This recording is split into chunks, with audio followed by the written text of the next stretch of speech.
जय हिंद दोस्तों। आज एमपी पुलिस के लिए स्पेशल जो साइंस सीरीज़ चल रही है उसका आज 5वां पार्ट है। ये मध्य प्रदेश पुलिस के लिए बहुत ज़्यादा बेस्ट है और अदर एग्ज़ाम पे भी जिस पे भी साइंस आने वाला है बहुत ज़्यादा बेस्ट है। आप देखिएगा कि जो इसका स्टडी मटेरियल होगा वो इतना बेस्ट होगा कि आपको खुद लगेगा कि नहीं सर, मतलब एक्चुअल में जितना भी बताया गया वो आपके एग्ज़ाम के ऊपर बहुत ज़्यादा इंपॉर्टेंट और बहुत ज़्यादा रोल करेगा। चलिए, ये सारे क्वेश्चन प्रीवियस ईयर क्वेश्चन हैं, बट आप याद रखिए कि इन क्वेश्चनों का जो हमने जिस तरह से एक्सप्लेनेशन किया है, जो मतलब पूरी चीज़ें डिटेल्स बताई है, वो आने वाले एग्ज़ाम के लिए मोस्ट आईएमपी होगा। अगर आप कहीं पर भी साइंस पढ़ रहे हैं तो सबसे पहले अगर आपने इसको नहीं पढ़ा तो फिर क्या पढ़ा, ठीक है। तो ये पढ़ना आपके लिए बहुत ज़रूरी। चलिए तो स्टार्ट करते हैं कुछ चंद लाइनों से।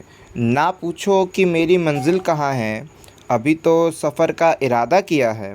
ना हारूंगा हौसला उम्र भर, ये मैंने किसी से नहीं खुद से वादा किया है। चलिए तो स्टार्ट करते हैं फर्स्ट क्वेश्चन से। देखिए यहाँ पर क्या क्वेश्चन ने बोला है, मुलायम धातु जिन्हें आसानी से चाकू से काटा जा सकता है, तो वो क्या होगा, सोडियम और पोटेशियम। याद रखिए, आप पीरियोडिक टेबल पढ़े होंगे। पीरियोडिक टेबल पे आप जानते हो कि टोटल कितने वर्ग हैं। टोटल इस तरह से 18 वर्ग हैं और कितने आवर्त हैं, तो आप जानते हैं 7 आवर्त है, ठीक है। ये भी पेपर में पूछा जा सकता है एमपी पुलिस के एग्जाम में, तो खासकर कि बताइए पीरियोडिक टेबल में वर्गों की संख्या और आवर्तों की संख्या कितनी है, ठीक है। वर्ग को बोला जाता है ग्रुप बोल दिया जाता है और आवर्त को बोल दिया जाता है पीरियड, ठीक है। तो आवर्त ग्रुप कितने होते हैं, ग्रुप कितने रहेंगे, 18, ठीक है। जो वर्गों की संख्या होगी वो कितनी होगी, 18 वर्ग होंगे, ठीक है। 18 वर्ग होंगे और जो पीरियोडिक रहेगा तो वो कितने रहेंगे, 7। आवर्त की संख्या 7 रहेगी, वर्गों की संख्या 18 रहेगी। मोस्ट इंपॉर्टेंट क्वेश्चन, अच्छी तरह से याद रखें। अब इसके एक्स्ट्रा फैक्ट में हम क्या बताना चाहते हैं ये तो बता दिया आपको, पीरियोडिक टेबल से इंपॉर्टेंट क्वेश्चन, ठीक है। अब याद रखिए कि जो फर्स्ट ग्रुप है ना, फर्स्ट ग्रुप में हाइड्रोजन को छोड़कर, ठीक है, फर्स्ट ग्रुप में हाइड्रोजन को छोड़कर, यहाँ पर हाइड्रोजन रहेगा फर्स्ट में, उसके नीचे जितने, ठीक है, कितने बचे, 6 एलिमेंट, ठीक है। तो यहाँ पर पहले वाले ग्रुप में टोटल हाइड्रोजन को छोड़ करके बाकी जितने तत्व हैं ना, ये सभी के सभी क्या किए जा सकते हैं, चाकू से काटे जा सकते हैं, ठीक है। याद रखिएगा, फर्स्ट ग्रुप के जितने भी तत्व हैं इन्हें चाकू से काटा जा सकता है क्योंकि ये नर्म होते हैं। हाइड्रोजन एक अपवाद है, ठीक है, इसका जो पहला है वो हाइड्रोजन अपवाद है, बाकी ये सब चाकू से काटे जाते हैं। लेकिन पेपर में क्या आता है, पेपर में सबसे ज़्यादा आता है सोडियम सबसे ज़्यादा आता है कि सोडियम को चाकू से काटा जा सकता है, ठीक है। पोटेशियम का कम आता है, लेकिन हमने बताया ना कि पहली वाली सीरीज़ में जितने भी हैं वो सभी को चाकू से काटा जा सकता है, ठीक है। फर्स्ट वाली की कोडिंग क्या है, हेलिना के रब कब्र से फरार। तो इस तरह से चीज़ों को याद करिएगा। और क्या बता दें फर्स्ट ग्रुप के बारे में, फर्स्ट ग्रुप के बारे में याद रखिए कि फर्स्ट ग्रुप के जो तत्व हैं इसको क्या बोला जाता है, तो क्षारीय धातु बोला जाता है। इसे बोला जाता है क्षारीय धातु या अल्कली मेटल, ठीक है। क्षारीय धातु या फिर अल्कली मेटल कहा जाता है। तो ये सारी चीज़ें आपके लिए मोस्ट इंपॉर्टेंट है जो आपको याद होनी चाहिए। चलिए तो इससे इतने एक्स्ट्रा इंपॉर्टेंट फैक्ट बनते हैं तो वो आप अच्छी तरह से याद रखिएगा। चलिए अब इस क्वेश्चन को पढ़िए, निम्नलिखित में से कौन सा ऊर्जा का नवीनीकरण स्रोत नहीं है। तो देखिए, नवीनीकरण स्रोत का मतलब ये होता है कि वो स्रोत जिसका एक बार यूज़ करने के बाद उसको सेकेंड टाइम यूज़ किया जाए। जैसे पवन चक्कियों को किसके द्वारा चलाया जाता है, पानी के द्वारा। तो क्या पानी एक बार जाने के बाद नष्ट हो जाता है, नहीं, ये पानी चलता रहेगा, बहता रहेगा, इस तरह से आप करते रहो तो ये नष्ट नहीं होता। ये क्या कहलाएगा, नवीनीकरण स्रोत कहलाएगा। सूर्य की जो ऊष्मा है, सूर्य की जो ऊर्जा है, ये भी क्या हो जाएगा, मतलब कि इससे सूर्य की ऊर्जा वाला को क्या बोल सकते हैं अपन, पवन चक्कियों का भी हवाएं जो है वो भी कभी नष्ट नहीं होने वाली। तो ये भी क्या होगा, नवीनीकरण स्रोत होगा। सूर्य को भी क्या किया जा सकता है, नवीनीकरण स्रोत। सूर्य से क्या होगा, सोलर सेल जो होगा वो भी एक नवीनीकरण स्रोत में आएगा। सोलर से जो एनर्जी है वो भी कभी खत्म नहीं होने वाली, एक बार यूज़ करने के बाद। सोलर सेल हो गया। ज्वारीय शक्ति, ज्वार की जो शक्ति होती है वो भी कभी नष्ट नहीं होने वाली। लेकिन नाभिकीय ऊर्जा, देखिए नाभिकीय विखंडन प्रक्रिया से नाभिकीय ऊर्जा होता है, ठीक है। मतलब आप ये मान के चलिए कि यहाँ पर ना आपको जो नाभिकीय ऊर्जा रहती है, यहाँ पर ईंधन का यूज़ होता है और ईंधन एक समय पे नष्ट हो जाता है, ठीक है। ईंधन का यूज़ होगा, यहाँ पर क्या हो जाएगा आपका, मतलब यूरेनियम का यूज़ होगा। ये सारी चीज़ें क्या होती है जब इनके द्वारा मतलब कि क्या हो जाएगी, ऊष्मा और ताप जब प्रोड्यूस किया जाएगा, ऊर्जा प्रोड्यूस की जाएगी, उसके बाद वो नष्ट हो जाएगा, फिर उसको दोबारा यूज़ नहीं कर सकते, फिर आपको नया लाना पड़ेगा। तो नाभिकीय ऊर्जा जो है वो अनवीनीकरण स्रोत है। तो क्वेश्चन ने बोला है कि ये कौन सा स्रोत है, नवीनीकरण स्रोत नहीं है, तो वो नाभिकीय ऊर्जा। इसका राइट आंसर क्या है, नाभिकीय ऊर्जा। नाभिकीय ऊर्जा क्या है, अनवीनीकरण है, ठीक है, अनवीनीकरणीय है, ठीक है। तो अच्छी तरह से याद रखिए, अनवीनीकरण। चलते हैं नेक्स्ट क्वेश्चन पर। चलिए अब इसको पेपर में देखिए और इससे क्या क्या एक्स्ट्रा फैक्ट आते हैं वो सभी चीज़ें हम आपको बता दें।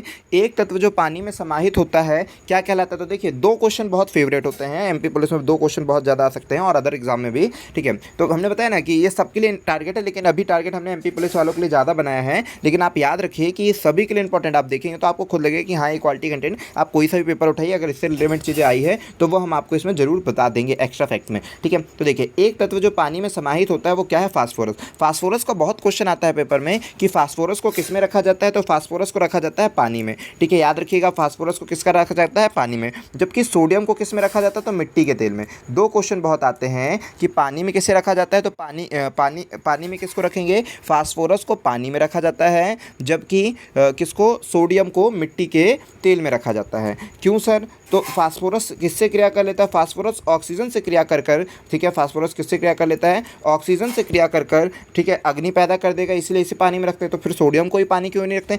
सोडियम पानी के साथ क्रिया कर कर, सोडियम ना पानी के साथ क्रिया कर लेता है, सोडियम पानी के साथ क्रिया कर लेता है, इसलिए सोडियम को पानी में नहीं रखा जाता है। लेकिन फास्फोरस तो हवा में क्रिया कर लेता है, इसलिए फास्फोरस को पानी में रखा जाता है, सोडियम को मिट्टी के तेल में। 2 क्वेश्चन बहुत ज़्यादा आते हैं, याद रखिएगा, ठीक है। फास्फोरस जो होगा इसको किस में रखा जाएगा? पानी में रखा जाएगा, ठीक है। पानी में फास्फोरस, और सोडियम को रखा जाएगा मिट्टी के तेल में, ठीक है। सोडियम, ठीक है, सोडियम को किस में रखा जाएगा? मिट्टी के तेल में। तो अच्छी तरह से याद रखिएगा, दोनों क्वेश्चन इंपॉर्टेंट फैक्ट है, दोनों आपके पेपर में पूछे जाएंगे। अब चलिए इस क्वेश्चन को पढ़ते हैं। इस क्वेश्चन में क्या बोलता है? पराग कोश से फूलों के वर्तिकाग्र तक पराग का स्थानांतरण खालिस्तान कहलाता है। तो देखिए अभी सब समझा देंगे डिटेल में, पहले इसका आंसर देख लीजिए। पराग कोश से फूलों के वर्तिकाग्र तक पराग का स्थानांतरण क्या कहलाता है? निषेचन कहलाता है, परिवहन कहलाता है, परागकण कहलाता है। तो याद रखिए केवल पहुंच रहा है, देखिए पहुंच रहा है, ठीक है, उसने अभी क्रिया नहीं किया, मतलब जो नर के वो रहेंगे, नर के युग्म और मादा के युग्मों ने क्रिया नहीं किया, तो केवल पहुंचा है तो परागकण कहलाएगा। क्या कहलाएगा? परागकण। अब इसके बारे में सारी चीज़ें अब आपको पूरा डिटेल से समझा देते हैं। देखिए पराग कोश से फूलों के वर्तिकाग्र तक पराग का स्थानांतरण, ये वर्तिकाग्र किसका होता है? ये मेल का, ये फीमेल का है, ठीक है। वर्तिकाग्र किस में होता है? फीमेल में। देखिए मान लीजिए अगर पुष्प इस तरह से बनाया जाएगा, इस तरह से अपन ने बना दिए फूल, ठीक है, इस तरह से अपन ने बना दिए फूल, ठीक है, इस तरह से फूल बना दिए, फूल को हालांकि हमने ऐसा बना दिए, ठीक है, प्रैक्टिकल लैब में बॉटल किस तरह से बना दिए, हम इस तरह से बनाना चाहते हैं। देखिए मान लीजिए फूल का शेप बना दिए, ठीक है, फूल का शेप बना दिया हमने ऐसा, ठीक है, ऐसा फूल का शेप बना दिए, ये पूरा ऐसे करके ऐसे फूल का शेप बना दिए, ठीक है, फूल का शेप बना दिए, ठीक है, ऐसे करके बना दिए फूल का शेप।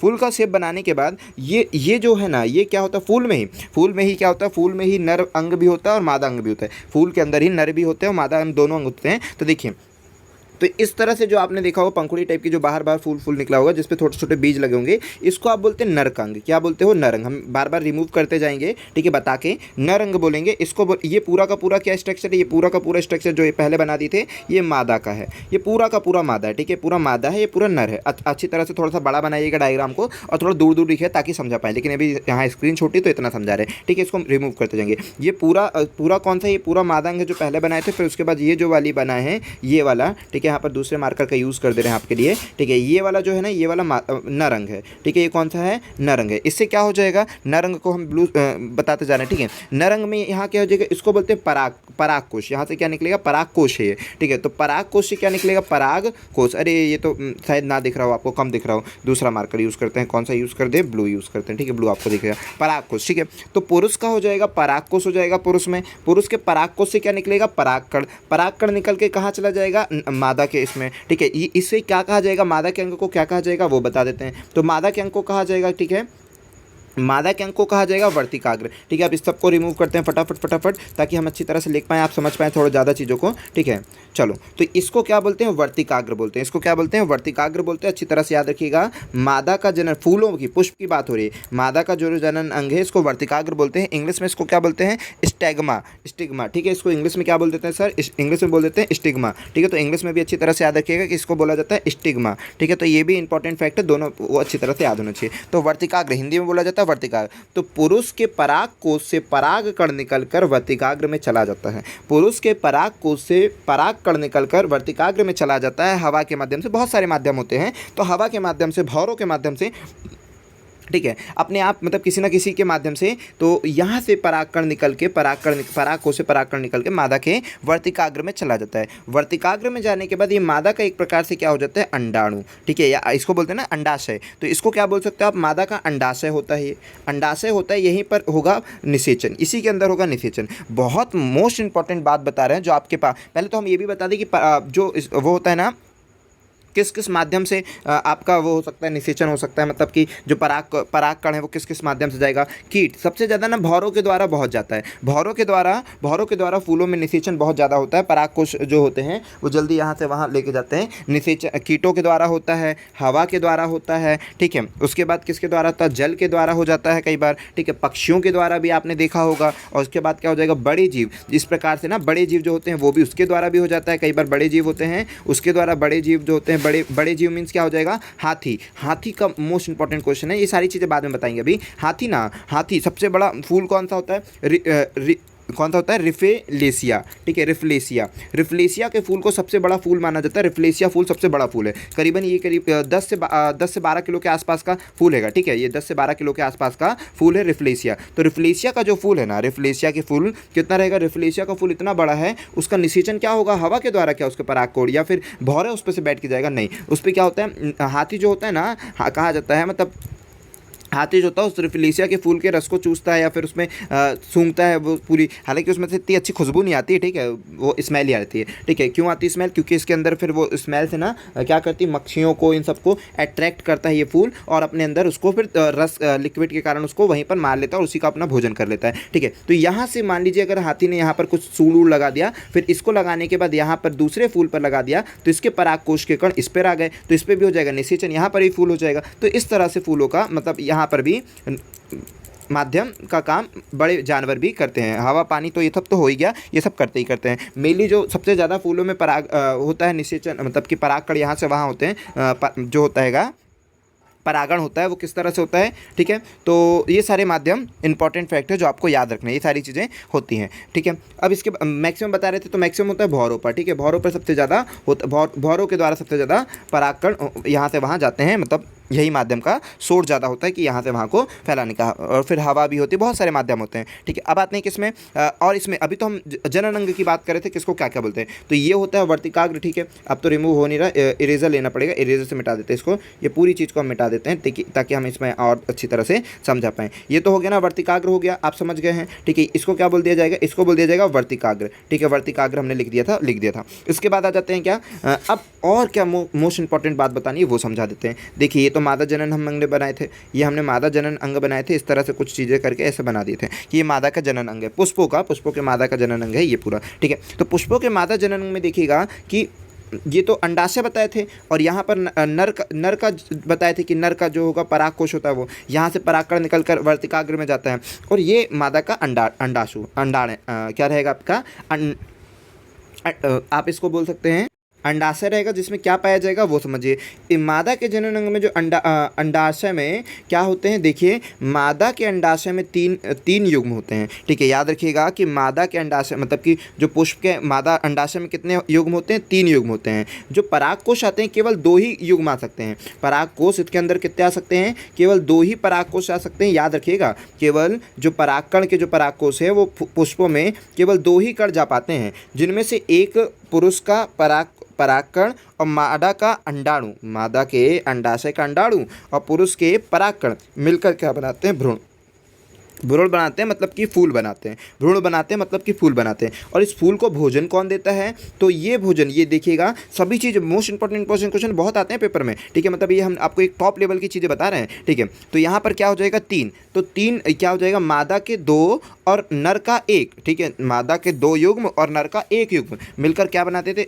1 और 1 से तो मिलकर भ्रूण बन जाता है। ये 3 क्या काम करते हैं, तो 3 क्या करते हैं, इस भ्रूण को भोजन, जिस तरह से माँ को भी हम देखते हैं पुरुषों मतलब कि मानव में भी भ्रूण बनता है। भ्रूण के बाद अपन को क्या होता है, भ्रूण के बाद उनको भी भोजन मिलता है, तभी ना वो बढ़ेगा। ठीक, उसी प्रकार से यहाँ भ्रूण मतलब कि फल बन गया, तो फल को भोजन कौन देगा, ये 3 मादा के 2 युग्म और नर का 1 युग्म मिलकर ये क्या बना देता है, तो ये बना देता है, याद रखिएगा, भ्रूणकोश। ठीक है, भ्रूणकोश बना देगा। ठीक है, अच्छी तरह से याद रखना।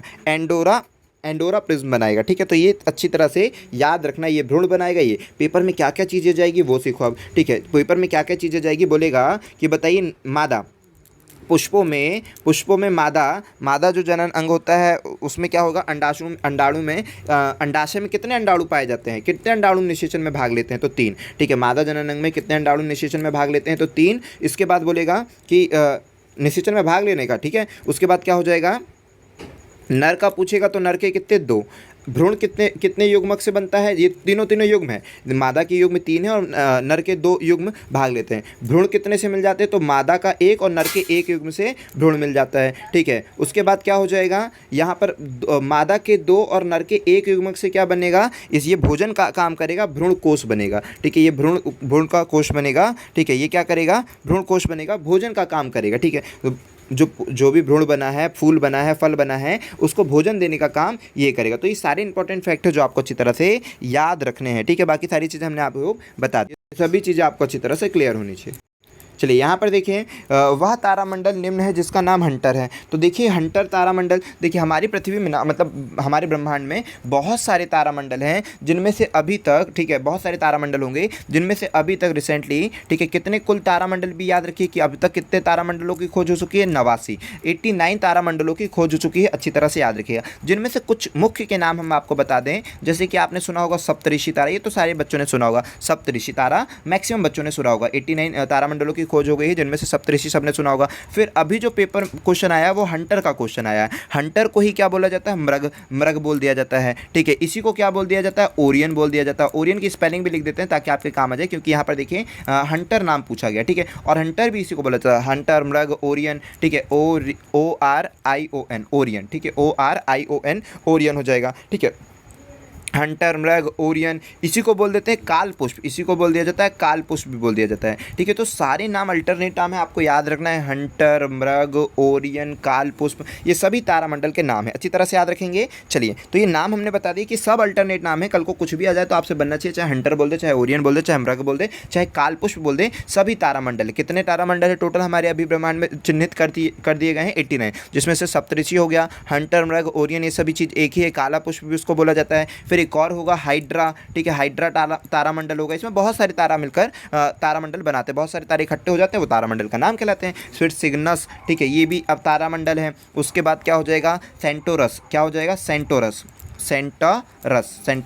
ठीक है, ये सब तारामंडल हैं, जिसमें से जो मुख्य बातें हम आपको बताना चाहते हैं वो हाइड्रा की और सेंटरस की मुख्य बातें आपको बताना चाह रहे हैं। ठीक है, हम किसकी मुख्य बातें बता रहे हैं आपको, हाइड्रा और सेंटरस की मुख्य बातें बता रहे हैं। देखिए हाइड्रा में ना सबसे कम तारे हैं, अगर तारामंडल की जब बात की जाएगी तो सबसे कम तारे किसमें, हाइड्रा में, कितने हैं, 68। और सबसे अधिक तारे किसमें पाए गए हैं, सेंटरस में, कितने, 94। मतलब जो तारामंडल का जो ग्रुप है, तो सेंटरस में 94 तारामंडलों का ग्रुप रहता है और हाइड्रा में 68। ऐसे आजू बाजू में बहुत रहते हैं, लेकिन एक जो ग्रुप रहता है वो सेंटरस में 94 पाया गया है और हाइड्रा में सबसे कम 68 पाया गया है। ठीक है, तो ये सभी चीज़ें याद रखेंगे। ठीक है, तो हाइड्रा में 68, सेंटरस में 64, सेंटरस में सबसे ज़्यादा 64 बोले हैं, सेंटरस में सबसे ज़्यादा 94 और हाइड्रा में सबसे कम 68 तारे पाए गए हैं। ठीक है, तारामंडल में, बाकियों में सब में पाए जाते हैं, लेकिन मुख्य अलग होते हैं, टोटल अलग होते हैं, मुख्य अलग होते हैं, टोटल अलग होते हैं। तो हाइड्रा में 68 और सेंटरस में सबसे अधिक 94 पाया गया है। और क्या बताना है हमको, देखिए जो आपको बताया था ओरियन जो था,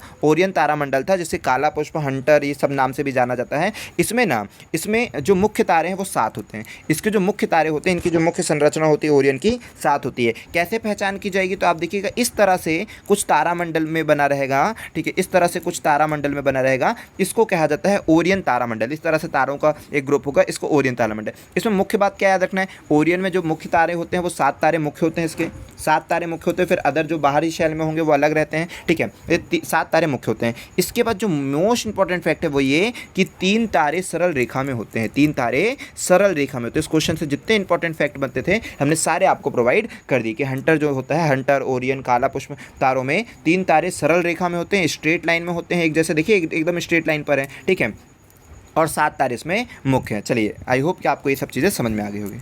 अब इस क्वेश्चन को पढ़ते हैं। क्वेश्चन में क्या बोला है, निम्न में से कौन सा एक गंभीर रोगी का अभितामण विशेषता नहीं है। ओहो, क्या, ठीक है। तो मतलब ये बोलना चाहता है कि क्या विशेषता नहीं, गंभीर रोगों की विशेषता क्या नहीं है। तो क्या नहीं है, देखते हैं, पढ़ते हैं। कुछ समय के लिए कार्य व क्षमता प्रभावित होती है। तो हाँ भाई, मतलब कि नहीं है बोला है ना, तो ठीक है। जिनको दीर्घ होती है तो उनको क्या होता है, कुछ समय के लिए कार्य व क्षमता प्रभावित होती है। कुछ ना कुछ ऐसा समय आएगा जिसके लिए उसको, मतलब जितना भी होगा उसके लिए उनको इफेक्ट पड़ेगा थोड़ा बहुत, ठीक है। उपचार के बाद रोगी पूर्ण रूप से ठीक हो जाएगा। अगर उसका सही ट्रीटमेंट होगा, सभी चीज़ होगा, तो वो पूर्ण रूप से ठीक हो सकता है, ठीक है। उसके बाद ये लिखा है वे दीर्घकालिक रोग होते हैं। तो नहीं भाई, दीर्घकालिक रोग नहीं होता है। अगर ठीक होना है तो बहुत जल्दी हो जाते हैं, वरना फिर ऐसा नहीं कि बहुत लंबा रोग चलता, वो जल्द से जल्द ठीक हो जाएंगे, ठीक है। ऐसा नहीं कि लॉन्ग टर्म तक जो आपके वो रोग रहेंगे वो लॉन्ग टर्म तक चलेंगे, वो बिल्कुल भी नहीं। अगर ठीक होना रहेंगे तो बहुत जल्दी हो जाएंगे। अगर ट्रीटमेंट हो जाएगा तो उस रोग बहुत जल्दी ठीक हो जाएंगे। ऐसा नहीं कि दीर्घकालिक रोग होते हैं। तो ये बिल्कुल गलत बात बोल रहा है इसमें। इस क्वेश्चन में क्या बोल रहा है कि जो गंभीर रोग होते हैं वो ज़रूरी नहीं है दीर्घकालिक रोग हों, ठीक है। दीर्घकालिक रोग होना उनका ज़रूरी नहीं है। या तो वो बहुत मतलब आप प्रॉपर दवाई कराओगे तो ठीक हो जाएंगे, वरना फिर क्या हो जाएंगे, ऐसा नहीं कि लॉन्ग टर्म तक चलते रहेंगे, ठीक है। वो शॉर्ट ही टर्म तक होंगे, वरना फिर आपकी बॉडी को दिक्कत जाएगी अगर आप उसको प्रॉपर ट्रीटमेंट नहीं दोगे तो, ठीक है। वो ज़्यादा समय तक फिर व्यक्ति नहीं रह पाएगा। इसीलिए दीर्घकालिक रोग, मतलब वो दीर्घकालिक रोग नहीं होते। जो गंभीर रोग होते हैं वो दीर्घकालिक रोग नहीं होते हैं, ठीक है। तो अच्छी तरह से याद रखिएगा। यह शाखा यह शाखा अस्थियों के सिरों को बैकता है। क्या लिखा हुआ है, बैकता नहीं होगा यहाँ पर, ठीक है। देखिए, बैकता है और जोड़ों में घर्षण कम करता है। बैकता तो नहीं होना चाहिए, यहाँ पर क्या लिखा हुआ है भाई, बैकता लिख दिया है। यह शाखा अस्थियों के सिरों को बैकता है, बैकता है। और क्या है इसका आंसर, क्या है भाई, यह शाखा उपास्थि, ठीक है। तो उपास्थि, तो इसका आंसर सुन लीजिए क्या होना चाहिए, ठीक है। बैकता नहीं होना चाहिए। यहाँ उपास्थि का काम होता है कि अस्थियों को ढकना, ठीक है। तो ढकता है, ठीक है। तो यहाँ पर होना चाहिए ढकता, ठीक है। यहाँ पर होना चाहिए ढकता है और जोड़ों में घर्षण कम करता है।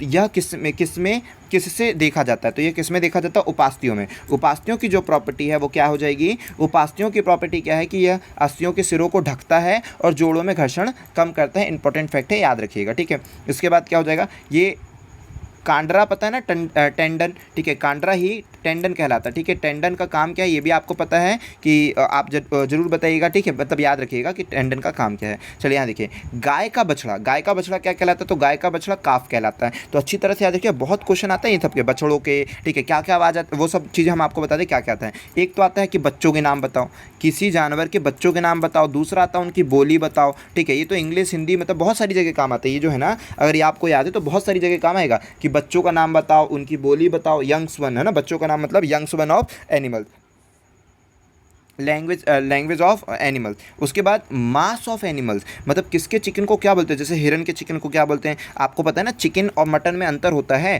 ठीक है। ठीक उसी प्रकार से कि मटन किसके लिए होता है, चिकन किसके लिए होता है, बीफ किसके लिए होता है, ये किसके लिए होता है, सभी चीज़ों को आप अच्छी तरह से जानते हैं। ठीक इसी प्रकार से बच्चों के नाम को भी होता है कि सबके बच्चों के नाम अलग होंगे, सबकी बोलियाँ अलग होगी, ठीक है। रीजनिंग में कई बार चिकन के रिलेशन में आया है कि किसके मटन को क्या बोला जाता है, किसके चिकन को क्या बोला जाता है। ये भी IMP क्वेश्चन है। तो जितने क्वेश्चन इससे बनते हैं वो सब हमने आपको बता दिए, ये सब आपको पढ़ लेना है। चलिए, अभी गाय से रिलेटेड कुछ क्वेश्चंस आपके सामने रख देते हैं जो आपको बता देते हैं, ठीक है। तो गाय का बछड़ा क्या कहलाएगा, गाय का बछड़े को आपने बोला काफ, ठीक है, काफ बोल देते हो। फिर उसके बाद मनुष्य के बच्चे को तो आप बेबी बोलते हो, ये तो किसको बताना है, आपको तो सब पता है आजकल तो। लेकिन बेबी तो आप लोग किसी और को बोलते हैं, ठीक है। मनुष्य के बच्चे को क्या बोलते हैं, बेबी। लेकिन आजकल तो बेबी और बाबा किसी और को बोला जाता है, ठीक है। बेबी, बाबा और ना जाने क्या क्या है, तो ठीक है। तो बेबी बोला जाता है मनुष्य के बच्चों को, ठीक है, या बच्चा बोल दिया जाता है। कुत्ते के बच्चे को बोल देते हैं पिल्ला, पिल्ला किसको बच्चे बोलते हैं, कुत्ते के बच्चे को। बिल्ली के बच्चे को क्या बोल देते हैं, बिल्ली के बच्चे को बोल देते हैं किटेन, है ना, किटेन बोल देते थे ना, किटेन नहीं बोलते ना, ओके। उसके बाद क्या हो जाएगा, मेढक, मेढक के बच्चे को क्या बोलते हैं, मेढक के बच्चे को बोल देते हो आप लोग, याद रखिएगा, टेडापोल, ठीक है। टेडापोल इंपॉर्टेंट है, मेढक के बच्चे को बोला जाता है टेडापोल, ठीक है। इंपॉर्टेंट फैक्ट बता रहे हैं, बाकी सब आप याद रखिएगा। फिर ये क्वेश्चन देखते हैं, लवण विलयन के माध्यम से विचारा के प्रभाव के, विचारा नहीं होना चाहिए, धारा होना चाहिए, क्या क्या तो है। लवण विलयन के माध्यम से धारा, ठीक है, धारा के प्रभाव के कारण होता है। लवण जो होता है विलयन के माध्यम से धारा के खालिस्तान प्रभाव के कारण होता है। तो धारा के किस प्रभाव के कारण होता है, धारा के रासायनिक प्रभाव के कारण होता है। जो रासायनिक प्रभाव होता है ना, उसके कारण धारा प्रवाहित होती है। अच्छी तरह से याद रखिएगा, मोस्ट इंपॉर्टेंट क्वेश्चन है, ठीक है। तो अच्छी तरह याद रखना, विद्युत धारा होना चाहिए, यहाँ पर थोड़ा सा टाइपिंग एरर है, विद्युत धारा होना चाहिए। चलते हैं नेक्स्ट क्वेश्चन पर। पौधे में लचीलेपन के कारण क्या होता है, तो देखिए पौधा लचीलेपन का कारण जो होता है, पौधों के लचीलेपन का कारण होता है वो क्या होता है वो समझा देते हैं। दृढ़ोतक दिया है कि नहीं, ये इसे तो कठोर होता है, ठीक है। तो याद रखिएगा इससे कठोर होता है, क्वेश्चन आंसर गलत है, ठीक है। दृढ़ोतक के कारण क्या होता है, कठोर होता है। यहाँ पर पूछा लचीलापन का कारण, तो लचीलापन का कारण क्या होगा, श्लेषोतक, ठीक है, श्लेषोतक होगा, ठीक है। लचीलेपन का जो कारण होता है वो श्लेषोतक होता है, अच्छी तरह से याद रखिएगा ना, मतलब एरर हो जाएगी वरना। जो लचीलेपन का कारण होता है वो श्लेषोतक होता है, यहाँ पर दृढ़तक होता है। आपको PDF टेलीग्राम चैनल पर मिलेगी, वहाँ पर याद रखिएगा, सही कर लीजिएगा, ठीक है, अच्छी तरह से।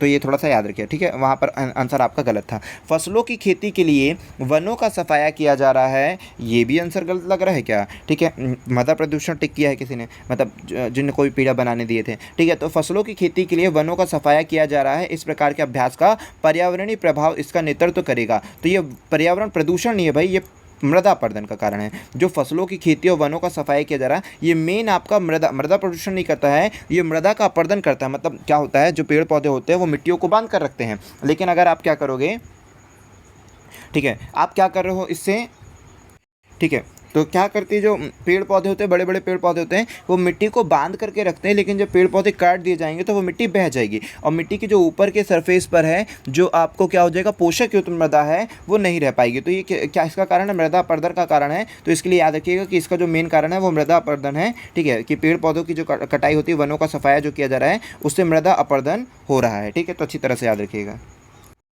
नेक्स्ट बोलता है ओजोन का क्षय, ठीक है, थोड़ी टाइपिंग एरर है, वो सब थोड़ा सा सुधार लीजिएगा।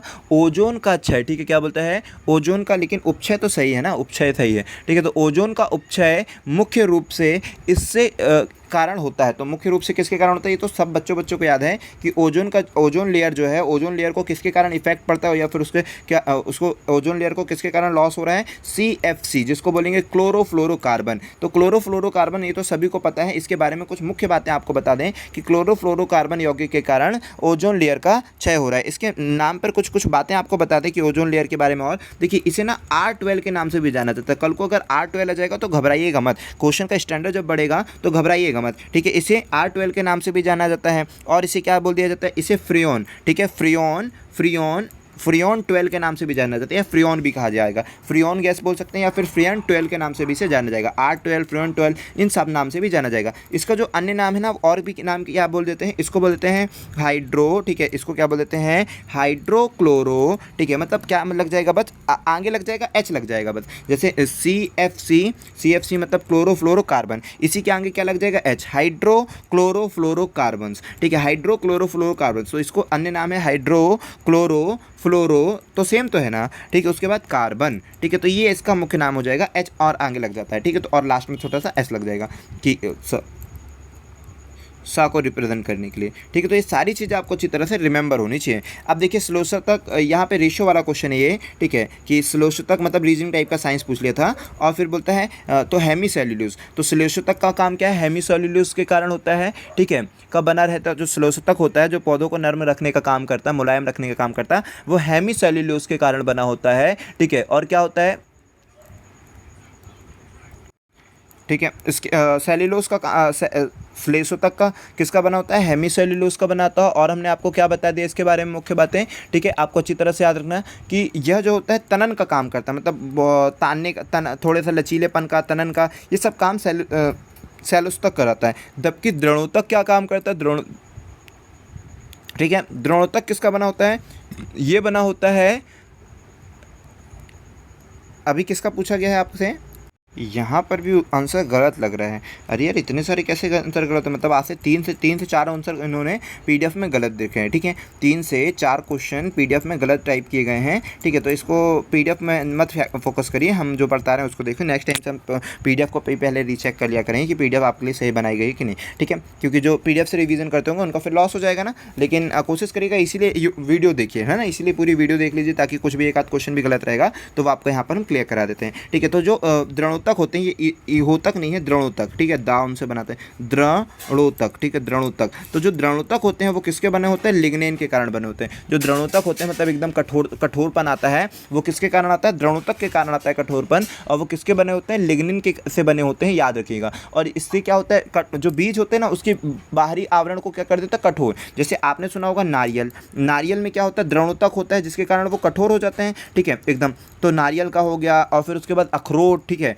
अखरोट सुना होगा आपने, अखरोट, ठीक है। तो वो सब क्या होता है, द्रणोतक होते हैं और वो किसके कारण, लिग्निन के कारण बने होते हैं। ये वाला आंसर आपका गलत हो जाएगा, ठीक है, क्योंकि सेलुलोज तो हेमीसेलुलोज के कारण बने होते हैं। जो भी एरर है उसे सुधार लीजिएगा, ठीक है। पीडीएफ में होगी, अब बाकी जो समझा रहे हैं वो आपके बिल्कुल बेस्ट रहेंगे, ठीक है। ऊपर से देखने पर तालाब में पानी दिखाई देता है, तो क्या दिखाई देगा, देखिए अपवर्तन क्रिया के कारण ना, अपवर्तन क्रिया के कारण, ठीक है, अपवर्तन क्रिया के कारण तालाब का जो पानी है वो कम गहरा दिखाई देगा। ऊपर से ऐसे देखोगे तो ऐसा लगेगा कम गहरा है, लेकिन वास्तव में वो ज़्यादा गहरा होगा, ठीक है। तो ये आई होप कि आपको ये सारी चीज़ें समझ में आई होगी। ओके, सारे क्वेश्चंस आपके कंप्लीट हो गए हैं। देखिए इसी तरह बेस्ट साइंस की सीरीज़ के लिए आप हमारे चैनल को सब्सक्राइब करिए, और अगर अभी तक आपने इस वीडियो को शेयर नहीं किया, ठीक है, सबसे ज़्यादा आप वीडियो को शेयर जरूर करिए। हमारा काम है आपके पास वीडियो पहुंचाना और आपका काम है इस वीडियो को सब तक पहुंचाना, ठीक है। चलिए, तो अगर आप चैनल पर नए हैं तो चैनल को जरूर सब्सक्राइब करिए, ताकि इसी तरह आपको डेली एमपी प्लस के लिए साइंस की बेस्ट सीरीज़ आपको प्रोवाइड की जाएगी। आप खुद देखिए कि इसके जो जितने भी क्वेश्चन है, जितने भी डिटेल्स हम आपको प्रोवाइड करते हैं, कितने बेस्ट हैं, बहुत ज़्यादा आपके आगे वाले एग्जाम में बहुत काम आएंगे, ठीक है। और अगर आपको इसकी पीडीएफ चाहिए तो टेलीग्राम चैनल को ज्वाइन कर लीजिए, वहाँ पर आपको पीडीएफ मिल जाएगी। चलिए दोस्तों, मिलते हैं नेक्स्ट वीडियो पर। जय हिंद।